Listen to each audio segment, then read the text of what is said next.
जी तो दोस्तों अस्सलाम वालेकुम। अच्छा दोस्तों, कल वीडियो कट गई थी तो जो आपने परिंदे लाने हैं, ऐसे जो तरीका मैंने आपको बताया था कि आपने उस तरीके की नर और मादा लेके जोड़ों में डालनी है।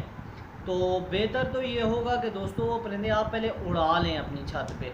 अगर आप वो परिंदे वो अच्छे उड़ जाते हैं, मिसाल के तौर पे दोस्तों, विदाउट ट्रेनिंग, विदाउट बग़ैर नुस्ख़ा जात के, बग़ैर परपटी, बग़ैर ख़ुराक के अगर वो परिंदे आपकी छत पे खड़े होके 5 से 7 8 घंटे लगा रहे हैं, तो फिर दोस्तों ऐसे नर और मादा को आपने जोड़ों में डालना है, जो तरतीब मैंने आपको बताई थी।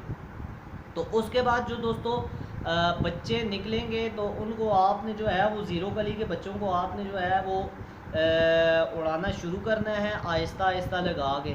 तो इंशाल्लाह ताला दोस्तों इस रूटीन के साथ आप अगर परिंदे बनाएंगे तो उम्मीद है कि आपके परिंदे बेहतरीन अंदाज में बन जाएंगे। तो वीडियो मेरी नेक्स्ट आ रही है इंशाल्लाह परिंदे की परख के बारे में। ये तो वीडियो जो होगी वो सिर्फ बताने वाली होगी। तो इसके अलावा जो वीडियो इंशाल्लाह दोस्तों होगी वो परिंदा पकड़ के मैं आपको बताऊंगा कि परिंदे की क्या पोजीशन होनी चाहिए, तीली वगैरह, और ये चीज़ें इंशाल्लाह बताऊंगा।